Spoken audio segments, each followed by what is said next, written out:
Ես այսօր երկու տարբեր կարճ պատմություն եմ ուզում ձեզ պատմել։ Մեկը պատմություն է Նիկոլ Փաշաևի և Ալեն Ալիևի մասին։ Նրանց ծնողները Գյորգյոզն ու Ֆաթիման ապրել են Հայաստանում, հետո գնացել են Ադրբեջան։ Նիկոլը և Ալենը հանցագործություններ են կատարել ու դատապարտվել են ՑՄ ազատազրկման ու նստած են Սումգայիթի բանտում։ Նրանց մյուս 300,000 ադրբեջանցիների հետ առաջարկվում է ազատություն Հայաստան տեղափոխվելու և ապրելու պայմանով։ Նրանք այդ 300,000 Սաֆարովա նմանները գալիս են Հայաստան, ապրում են մեր գյուղերում ու քաղաքներում, հետո վտարում են մեզ մեր երկրից, Հայաստանը դարձնում Արևմտյան Ադրբեջան։ Սա մի պատմություն էր։ Կա նաև մեկ այլ պատմություն։ Դա պատմություն է Նարեի և Նարեկի մասին։ Նարեն ու Նարեկը երիտասարդ ամուսիններ են։ Նարեն զբաղվում է փոքր բիզնեսով և ազատված է հարկերից։ Նա զբաղվում է գյուղատնտեսական մթերքների վաճառքով, որը ձեռք է բերում գյուղմթերման կայաններից։ Նարեկն աշխատում է նոր ստեղծված 300,000 աշխատատեղերից մեկում և աշխատում է վերամշակող արդյունաբերության ոլորտում։ Նրանք ապրում են սիրով, համերաշխ ընտանիքում և արդեն իրենց 4-րդ զավակ ունենալուց ստանում են հավելյալ 2 միլիոն դրամի աջակցություն, 5-րդ զավակն ունենալուց նոր բնակարան։ Նրանք մինչ այդ օգտվել էին 20,000 մատչելի բնակարանների ծրագրերից։ Նրանց որդին ծառայում է Հայաստանի զինված ուժերում։ Ամսական ստանում 40,000 դրամի դրամական փոխհատուցում։ Ծառայությունից հետո ստանում անվճար բարձրագույն կրթություն։ Զինվորական հրամանատարությունը նրանց հարգանքով է վերաբերվում, որովհետև այդ հրամանատարները գնահատված են։ Նրանք էլ իրենց հերթին են օգտվել մատչելի բնակարանների առանձին ծրագրերից։ Նարեկն ու Նարեն իրենց համերաշխ ընտանիքով ճամփորդում են Հայաստանով մեկ և օգտվում են $1 միլիարդ զբոսաշրջային ծրագրերի արդյունքներից։ Նրանց ծնողները ստանում են հավելյալ 12,000 դրամի թոշակ։ Նրանց հեռավոր ազգականները ստանում են 150,000 դրամի փոխհատուցում և գտնվում էին ծայրահեղ աղքատության մեջ։ Սա էլ մեկ այլ պատմություն է։ Հիմա մենք պետք է հունիսի 7-ին ընտրություն կատարենք այս երկու պատմությունների մեջ։ Նիկոլի ու Ալիևի, Ալենի էլ, Նարեի ու Նարեկի միջև, անվերջանալի պատերազմների ու պարտությունների կամ խաղաղության ու բարեկեցության միջև, Արևմտյան Ադրբեջանի կամ ուժեղ Հայաստանի միջև։ Ես արդեն գիտեմ, թե մենք ինչ ենք ընտրելու։ Մենք ընտրելու ենք Նարեին ու Նարեկին։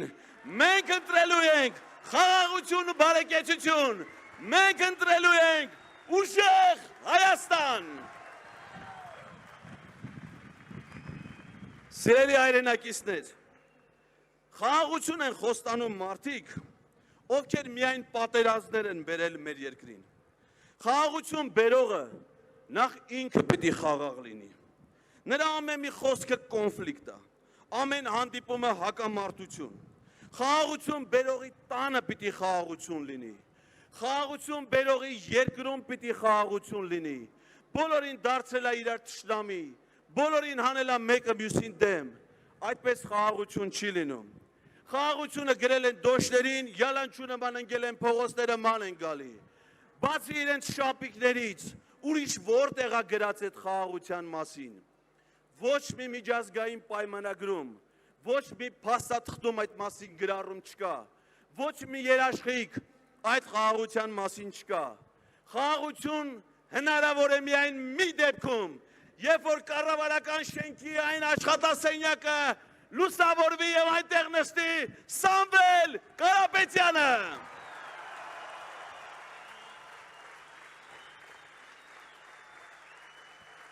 Սամվել վարչապետ, Սամվել վարչապետ, Սամվել վարչապետ։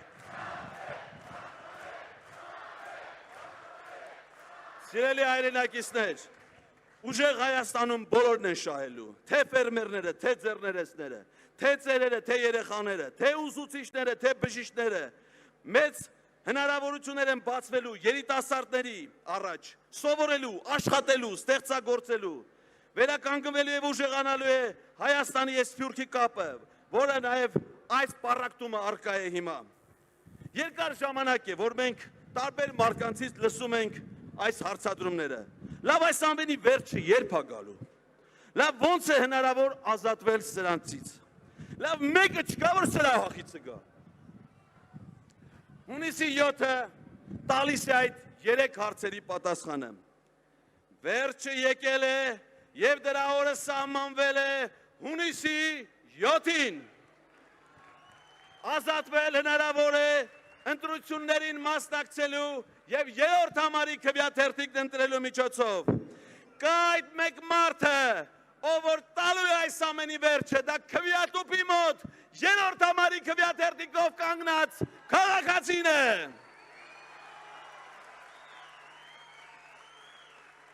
Սիրելի հայրենակիցներ,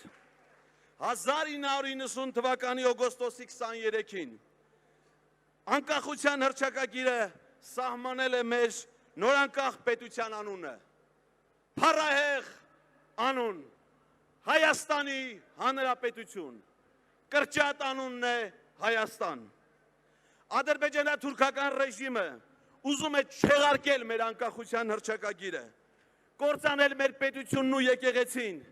եւ այս սրբագույն տարածքի վրա ստեղծել հարամ մի պետություն արևմտյան Ադրբեջան անունով։ Մենք դա թույլ չենք տալու։ Հայ ժողովրդի լավագույն զավակներից մեկի Սուրբ Գրիգոր Լուսավորիչ, Սուրբ Մեսրոպ Մաշտոց, հայրենիքի մատուցած ծառայությունների համար առաջին աստիճանի շքանշանի ասպետ Սամվել Կարապետյանի առաջնորդությամբ մենք ունենալու ենք ուժեղ Հայաստան։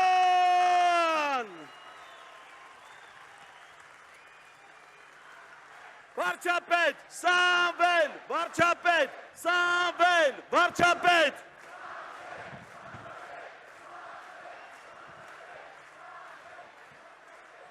Սիրելի հայրենակիցներ, ես իմ խոսք ուզում եմ փոխանցել մեր գործընկերոջը։ Հիշում եք, որ ավելի քան 58,000 քաղաքացի միացավ Հայաքվե քաղաքացիական նախաձեռնությանը